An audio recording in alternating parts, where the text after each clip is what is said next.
अस्सलाम वालेकुम नाज़रीन, मैं हूं तुकीर खान एडवोकेट। आप देख रहे हैं मेरा यूट्यूब और फेसबुक चैनल। उम्मीद करता हूं सब खुश भी होंगे और महफूज भी। ये लास्ट वीक है chief justice Umar Ata Bandial, supreme court के चीफ़ जस्टिस उमर अता बंदयाल का ये लास्ट वीक है और 17 सितंबर को वो अपने 65 ईयर के हो जाएंगे और अपनी जो लीगल उनकी एज है according to law, according to constitution 65 year supreme court के जज की जब एज हो जाती है तो वो रिटायर हो जाते हैं। और 17 सितंबर 2023 उनका लास्ट डे होगा सुप्रीम कोर्ट में, वर्किंग डे। और इस वर्किंग डे जो 17 सितंबर को उनका लास्ट डे है, उससे पहले चीफ़ जस्टिस उमर अता बंदयाल धमाका करने जा रहे हैं। चीफ़ जस्टिस उमर अता बंदयाल के पास इमरान खान साहब ने नैब तरमीमी एक्ट जो पास किया था कौमी असम्बली ने, उसको चैलेंज किया था, जिसकी हेयरिंग होती रही। और हेयरिंग में जो 3 जस्टिस साहबान हैं, जिसमें chief justice Umar Ata Bandial, justice Ejazul Ehsan और जस्टिस सैयद मंसूर अली शाह, तीनों ने समाअत की। समाअत के बाद उन्होंने मुख्तलिफ मकामात पर, मुख्तलिफ वाक़यात में, मुख्तलिफ औकात में मुख्तलिफ रिमार्क्स पास किए। चीफ़ जस्टिस उमर अता बंदयाल ने कहा कि कोई भी एक्ट, कोई भी लॉ जो अनकॉन्स्टिट्यूशनल हो, आइन के ख़िलाफ़ हो, उसको कालादम किया जा सकता है, वो नल एंड वोइड है। यही राय चीफ़ जस्टिस के अलावा उनके हमरा सोच रखने वाले जस्टिस एजाजुल एहसन की थी। लेकिन जस्टिस मंसूर अली शाह की ओपिनियन दोनों जज साहबान से मुख्तलिफ है। वो कहते हैं कि पार्लियामेंट की हदूद में तजावज़ नहीं करना चाहिए, पार्लियामेंट के इख्तियारात में तजावज़ नहीं करना चाहिए। पार्लियामेंट जो काम कर रही है उनको काम करने देना चाहिए, ना कि जज साहबान को पार्लियामेंट में के कानूनी इख्तियारात में मदाखलत करनी चाहिए। ये जस्टिस मंसूर अली शाह साहब की ओपिनियन है।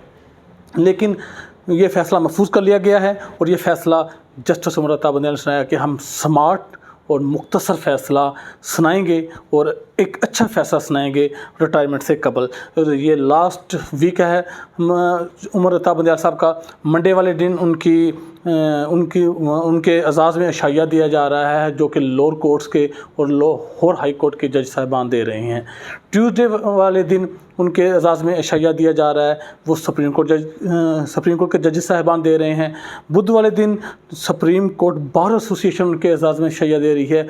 थर्सडे वाले दिन एक अशाइया तकरीब हो रही है, उनके पूरे सब को इकट्ठा किया जाएगा जज साहबान को, और वहाँ उसकी समरी पर दस्तखत नहीं हो रहे। चीफ जस्टिस अभी तक उनकी मंजूरी नहीं दे रहे, क्योंकि वहाँ फिर अगर ये सेमिनार हुआ, अशाइया हुआ, तो वहाँ पाकिस्तान बार कौंसिल के लीडरान, सुप्रीम कोर्ट बार एसोसिएशन के लीडरान और मुख्तलिफ जज साहबान अपनी ख़यालात का इजहार करेंगे और वहाँ हो सकता है, बल्कि 100% उम्मीद है, या यूँ कह लें कि जस्टिस काजी हुसैन फ़ायज़ ईसा साहब की भी ये उधर स्पीच होगी, और इसलिए कि कोई बद नज़मी ना हो जाए, कोई मामला ख़राब ना हो जाए, या कोई इस तरह की स्पीच ना हो जाए जो इन फ्यूचर मसाइल पैदा करे या एट अ टाइम मसाइल पैदा करे। इसलिए अभी तक थर्सडे वाले फंक्शन का कुछ नहीं सोचा जा रहा कि वो होना है या नहीं होना। लेकिन उससे पीर मंगल बुध को बहुत ही, ये पूरा वीक ही जो है ये ये उमर अता बंदयाल के बिज़ी है। पूरा वीक ही तकरीबात हैं, और इसी वीक में जो उनके पेंडिंग केसेस हैं उनकी हेयरिंग के जो हो चुकी है, उनके फ़ैसले उन्होंने लिखवाने हैं। इसलिए ये इस वीक में उन्होंने फ़ैसले लिखवाने हैं, और सबसे इम्पोर्टेंट फ़ैसला इस वीक में जो आना है वो ये ही है कि नैब तरमीमी एक्ट को जो कि इमरान खान साहब ने चैलेंज किया था, इसका रिज़ल्ट क्या होगा। ये नज़र आ रहा है कि 2-1 का फ़ैसला आएगा।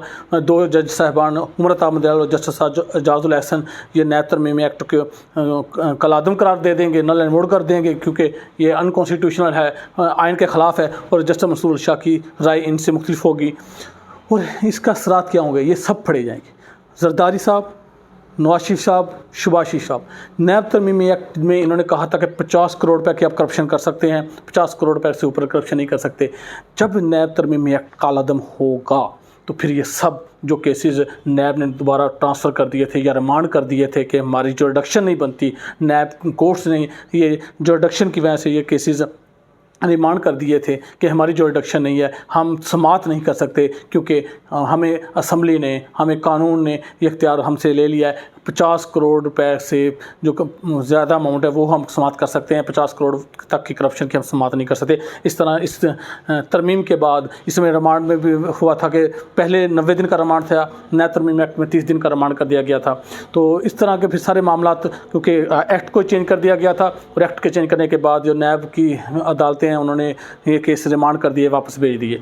लेकिन ये कलअदम हो जाएगा और ये 100% कलअदम होगा, और कलअदम होने के बाद सब फड़े जान दे, जरदारी साहब, जरदारी, फरियाद तालपुर, उसके अलावा जो इतने शर्जील मेमन, ये डॉक्टर आसम, ये जितने पीपल पार्टी के करप्ट लीडरान हैं, इनके स्पीकर सराज दरानी साहब, इस तरह के जितने भी रहनुमा हैं इनके पीपल पार्टी के और PMLN के और दीगर ब्यूरोक्रेट्स, दीगर पार्टीज़ के जो रहनुमा हैं, ये जो नैब को मतलूब है, शाद खकान अब्बासी साहब, जिसने भी इस्तीफ़ा हासिल किया है, जिसमें इसी केस में सुप्रीम कोर्ट ने रिपोर्ट मांगी थी कि इस तरमीम थे, नैब तरमीम किसने इस्तीफ़ा हासिल किया है। तो इस्तीफ़ादे में शाद खकान अब्बासी साहब थे, जरदारी साहब थे, शुबाशी साहब थे, ये सब PDM टोला पकड़ा जाएगा और ये इमरान खान साहब की फतह होगी, और ये इमरान खान साहब की बहुत बड़ी फतह होगी।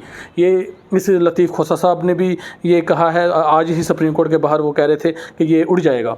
इस तरह लतीफ़ खोसा साहब, एतजाज अहसन साहब और जितने बड़े जूरिस्ट हैं, जितने बड़े लॉयर्स हैं, वो सब की ओपिनियन यही है कि ये कलअदम करार दिया जाएगा और ये फिर सब के सब इनके खिलाफ घेरा तंग होने वाला है। जितने पीपल पार्टी के रहनुमा या जितने करप्ट लोग हैं, इन सब के खिलाफ घेरा तंग होने वाला है। ये सब पकड़े जाने वाले हैं और इमरान खान की सुप्रीम कोर्ट में फतह और जीत होगी। अल्लाह हाफिज़।